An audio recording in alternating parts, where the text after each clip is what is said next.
అనగనగా ఒక ఊర్లో రామయ్య అనే వ్యక్తి ఒకరు ఉండేవారు. అతను రోజూ మూటలు మోసి జీవనాన్ని సాగిస్తూ ఉండేవాడు. మూటలు మొయ్యగా వచ్చిన డబ్బుల్ని రామయ్య భార్య చేతిలో పెట్టేవాడు. ఆ డబ్బులతోనే రామయ్య భార్య కావలసిన సరుకులు తెచ్చి జీవనాన్ని సాగిస్తూ ఉండేవారు. రామయ్య మూటలు మోయడమే కాక ఇంకా రామయ్యకి చికెన్ పకోడీ కూడా చాలా బాగా చేయటం వచ్చు. ఒకరోజు రామయ్య మూటలు మోసి ఇంటికి నడుస్తూ వస్తున్నాడు. ఆ రోజు రామయ్యకి ఒక కారు ఢీకొని యాక్సిడెంట్ అవుతుంది. రామయ్య 6 నెలలు బెడ్పై ఉండాలని డాక్టర్ చెబుతాడు. అది విన్న రామయ్య నేను వెళ్ళకపోతే ఇల్లు ఎలా గడుస్తుంది అనుకుంటాడు. మీరేం దిగులు పడకండి, మీరు రెస్ట్ తీసుకోండి, నేను పొలం పనికి వెళ్తాను అంటుంది రామయ్య భార్య. అలా రామయ్య భార్య పొలం పనికి వెళ్ళి వచ్చిన డబ్బులతో జీవనాన్ని సాగిస్తారు. కానీ ఆ డబ్బులు ఇంటి గడవడం సరిపోక రామయ్య ఆలోచిస్తూ ఉంటాడు. నాకు ఎలాగో చికెన్ పకోడీ చేయటం వచ్చు. నేను ఇంట్లో ఉండి చికెన్ పకోడీ చేస్తాను. నువ్వు తీసుకువెళ్ళి చికెన్ పకోడీని మన ఊర్లో అమ్ము. సరేనండి, అలానే చేద్దాం. సరే, రేపు చికెన్ మరియు చికెన్ మసాలాలు కూడా తీసుకురా. నేను ఇంట్లో ఉండి చికెన్ పకోడీ చేస్తాను. నువ్వు ఊర్లోకి వెళ్ళి అమ్ము. రామయ్య భార్య అలానే ఊర్లోకి వెళ్ళి అమ్ముతూ ఉంటుంది. అలా రామయ్య భార్య ఊర్లోకి వెళ్ళి చికెన్ పకోడీ అమ్మి ఇంటికి తిరిగి వస్తుంది. ఇంటికి వచ్చి డబ్బులు లెక్క పెట్టుకుంటారు ఇద్దరు. మొదటి రోజు చాలా తక్కువ డబ్బులు మాత్రమే వస్తాయి. అలా 2-3 రోజుల వరకు తక్కువ డబ్బులే వస్తాయి. కానీ రామయ్య భార్య మరియు రామయ్య నిరాశ పడకుండా ప్రతిరోజు చికెన్ పకోడీ చేసి ఊర్లోకి తీసుకువెళ్ళి అమ్మేవారు. అలా కొన్ని రోజులకి రామయ్య చికెన్ పకోడీ ఫేమస్ అవుతుంది. అలా రామయ్యకి యాక్సిడెంట్ అయింది కూడా తగ్గిపోతుంది. రామయ్య చికెన్ పకోడీకి ఇప్పుడు చాలామంది ఫ్యాన్స్ ఉన్నారు. కాబట్టి రామయ్య ఒక చికెన్ పకోడీ బండి ఒకటి పెడదామని అనుకుంటాడు. అలానే రామయ్య ఒక చిన్న చికెన్ పకోడీ బండి ఒకటి పెడతాడు. ఆ చికెన్ పకోడీ బండి ముందు చాలామంది జనం వచ్చి ఉంటారు. చికెన్ పకోడీ కొట్టు తీయకముందే చాలామంది వచ్చి ఉంటారు. అది చూసి రామయ్య మరియు అతని భార్య చాలా సంతోషపడతారు.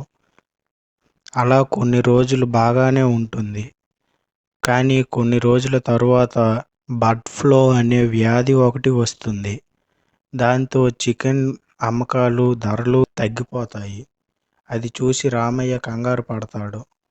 రామయ్యకి మరియు చికెన్ వ్యాపారస్తులకు నష్టం వాటిల్లుతుంది. రామయ్య మరేం చెయ్యలేక చికెన్ పకోడీ బండిని మూసేస్తాడు. అలా మునపట్లాగే మళ్ళీ మూటలు మోయటానికే వెళ్తాడు. అలా కొన్ని నెలలు వెళ్ళిన తర్వాత రామయ్యకి పన్నీర్ పకోడీ చేయాలనే ఆలోచన వస్తుంది. అది ఎలా చేయాలో రామయ్యకి తెలీదు. కానీ చెయ్యాలనే పట్టుదలతో కొన్నిసార్లు ట్రై చేస్తాడు. కానీ బాగా రాదు. మూడోసారి కూడా ట్రై చేస్తాడు. మూడోసారి కాస్త బాగా వస్తుంది. అది చూసి రామయ్య మరియు అతని భార్య సంతోషిస్తారు. మున్పట్లాగే రామయ్య మళ్ళీ చికెన్ పకోడీ బండి వద్దకు వెళ్ళి బండిని ఓపెన్ చేసి పన్నీర్ని వండుతాడు. పన్నీర్ పకోడీ చేస్తాడు. పన్నీర్ పకోడీ బోర్డు పెట్టగానే ఊరి జనమంతా ఇదేంటి, రామయ్యకి వెర్రి ఏమైనా పట్టిందా, పన్నీర్ పకోడీ ఏంటి అనుకుంటారు. కానీ కొన్ని రోజుల తర్వాత రామయ్య షాప్కి ఒక పెద్దాయన వస్తాడు. నాకు బాగా ఆకలిగా ఉంది, నాకు తినటానికి ఏమైనా ఇస్తారా అని అంటాడు పెద్దాయన. రామయ్య పన్నీర్ పకోడీ వేసి ఇస్తాడు పెద్దాయనకి. పెద్దాయన పన్నీర్ పకోడీని చాలా సంతోషంగా తింటాడు. ఎందుకంటే పెద్దాయన చాలా రోజులుగా ఏమీ తినలేదు కాబట్టి. పెద్దాయన పన్నీర్ పకోడీ తిన్నాక ఇలా అంటాడు రామయ్యతో.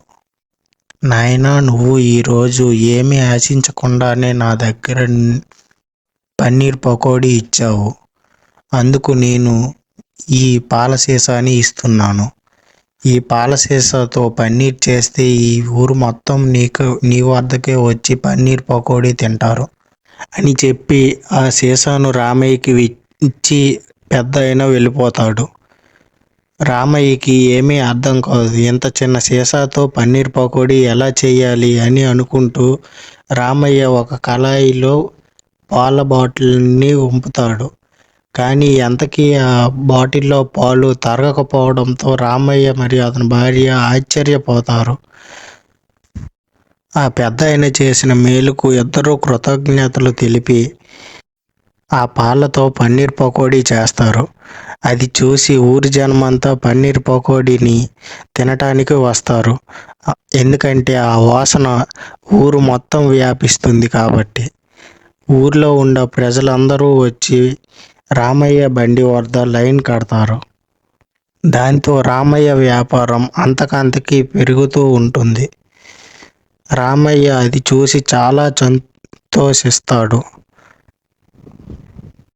ఈ కథలో నీతి ఏమిటంటే, ఓపికతో సహనంతో ఏ పనైనా చేస్తే కానిదనే పని ఉండదు.